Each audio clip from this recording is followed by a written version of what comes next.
This is USVI News, your Virgin Islands connection.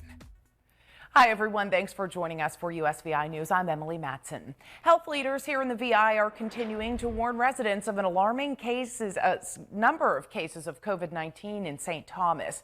There are currently a total of 126 active cases of COVID all across the territory, with 111 on St. Thomas, 8 on St. Croix, and 7 on St. John.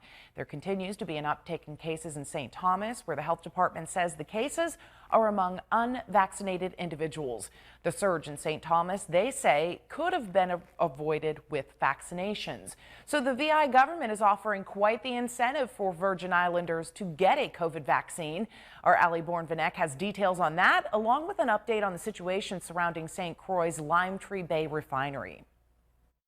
Emily, we have several headlines and a lot of news coming out of Government House. First, an update on Lime Tree Bay. As we shared, Lime Tree Bay Ventures LLC was dissolved, and that news was first reported by Reuters. The governor says that this was a restructuring move, and that while he adds that Lime Tree Bay is, quote, in trouble, they do have plans to get back to operations once they get the green light from the EPA.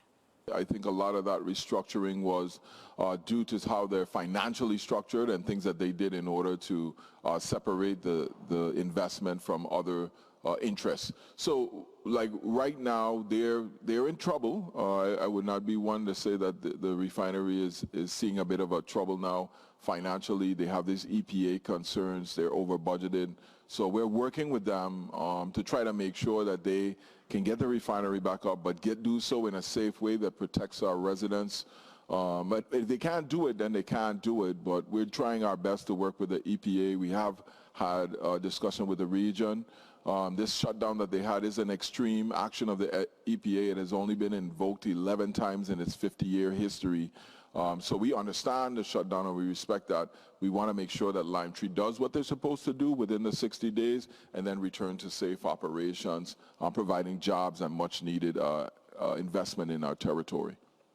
And another headline. Governor Bryan says that the territory will be giving out $1 million via a lottery system to those who have been vaccinated in the territory. The plan is to give out $100,000 per week for 10 weeks to residents who have been vaccinated and are residents in the U.S. Virgin Islands.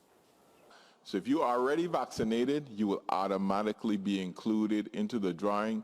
And if you're not vaccinated, like I said, you have plenty time to go and get vaccinated. So every week, we're going to put everybody's name who had a vaccine into a pool, and randomly it'll spit out one winner. That one winner is going to be the winner of $100,000 every week for 10 weeks until we give away $1 million of funds for encouraging people to be vaccinated. Again, a lot of news coming out of Government House. The governor also shared concern over a rising COVID rate that we have currently in St. Thomas. We'll keep you posted on all COVID-related news, Lime Tree Bay, and other topics affecting the territory. In St. Thomas, Ali Bourne-Vanek, USVI News. Thank you, Ali. Yes, a shot to win $100,000 for a shot. Sounds like a good deal. Well, Governor Albert Bryan is asking Florida's governor to reconsider a law blocking cruise ships from requiring proof of vaccination. Cruise ships want to get back on the waters and set sail from U.S. ports as soon as possible. Requiring passengers to be vaccinated is one way they plan to do that. But Florida Governor Ron DeSantis created legislation that bans cruise ships from embarking from Florida ports requiring proof of vaccination, arguing it violates Florida health privacy laws. So Governor Bryan sent him a letter on Monday asking him to reconsider, saying the law would stifle the restart of the industry, which has lost billions during this pandemic.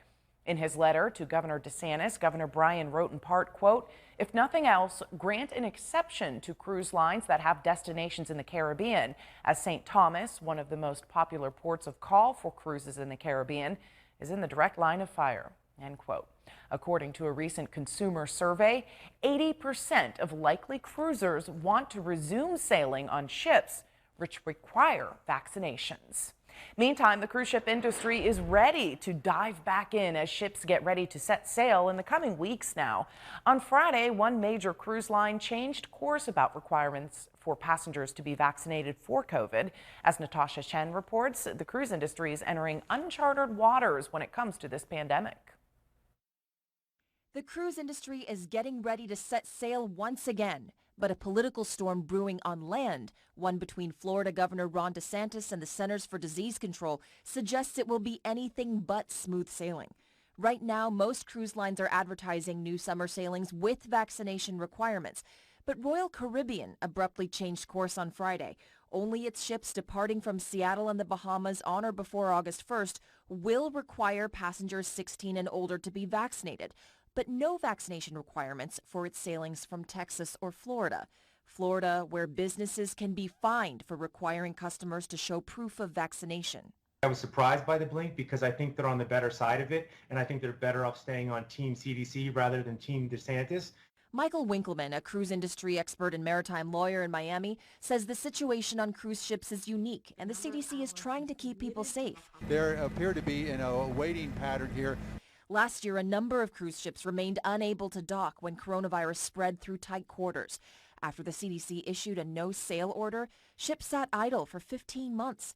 Now the CDC has laid out a framework to get them back in motion. Either have trial sailings with volunteers before opening up to paid passengers, or abide by certain restrictions with the most latitude on ships where at least 95% of passengers and crew are vaccinated.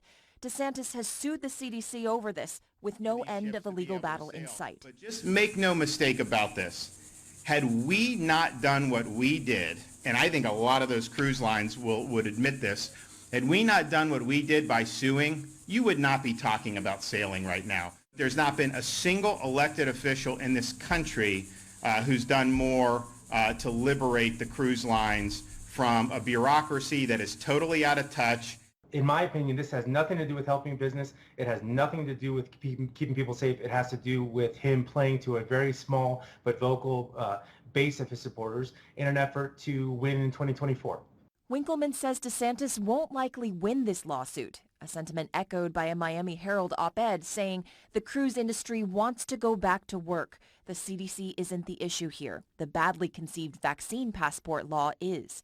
The politicking and rule changes have left passengers confused, but this travel agent who specializes in cruises says most people hoping to get on a cruise soon are already vaccinated or planning to be before they board. I think people are just so excited. They didn't get to cruise last summer. They didn't get to cruise this winter that they are willing to, whatever the cruise line needs me to do, I will do it because I want to get on that ship. Again, Governor Albert Bryan urging Governor DeSantis to drop that lawsuit and allow the cruises to require passengers to be vaccinated. Now, 6 of Royal Caribbean ships will begin setting sail from major U.S. cruise ports in Florida and Texas in July and August. The first ship will set sail on July 2nd from Miami, despite the lawsuit. Our neighboring territory of Puerto Rico now has the most flexible executive order since the pandemic began. Here's our USVI News' Alanis Quiñones with the details. Los cambios a la orden actual son los siguientes. Puerto Rico now has the most flexible executive order since the pandemic started, liberating for the first time the use of face masks for those who are inoculated. For these people, the instructions are the following. The use of a mask in outdoor spaces is not required if all people are vaccinated. In closed spaces but in which the public is not attended, those who are vaccinated will not have to wear a mask if the rest of the people have also been inoculated. Meanwhile, the people who have not been inoculated have to continue the use of the mask even outdoors. For the first time, the reopening of bars, discos, game rooms, chinchorreos, and party buses is allowed with a 50% capacity. Outdoor bars do not have a capacity limit, but the social distancing of 6 feet must be maintained between groups that are not from the same family environment. Capacity percentages were also increased for coliseums, cinemas, and theaters to a 50%. while businesses are allowed to operate at a 75% capacity until midnight, and with delivery or pickup services until 5 in the morning, and without alcoholic beverages on that period. The temperature screening obligation is eliminated, but establishments are recommended to continue to do so. This all happens, the governor said, sustaining the fact that the positivity rate is at 2%. This order will run from Monday until Independence Day, July 4th. Reporting from Puerto Rico, Alanis Quiñones. And there is a lot of good news regarding the pandemic in general. Deaths are down and overall cases are down across the nation as well. Now the CDC is pushing for teens to get vaccinated as they monitor an increase in hospitalizations for young people with COVID. Good day. A lot of positive developments on COVID. To begin with, 63% of the country's adults have now received at least one shot. So inching closer towards the president's goal of 70% by July 4th. However, the pace of vaccinations has slowed, especially in southern states. Tennessee and 5 other states below 50% vaccination rates. So that may make it difficult to hit the 70% mark by July 4th. Of course, in the Northeast, the vaccination rates are much higher. The other piece of good news this morning is that the number of new cases has dropped, down 35% in a week. Hospitalizations also dropping. The CDC, though, is very concerned that there's been an increase in the number of teenagers who have developed COVID and end up in the hospital. In fact, in May, 24% of all new cases were, in fact, young people, mostly teens. So the CDC pushing parents, get your teens vaccinated to protect them against COVID. While severe illness with teens is unlikely, it can happen, and the point is you don't want your kid to end up in the ICU. But overall, as we head into the summer, very much the country is on a positive trajectory. Lower cases, lower hospitalizations. Again, concern about kids and teens getting vaccinated, but good news pretty much as it relates to COVID. Good news for sure.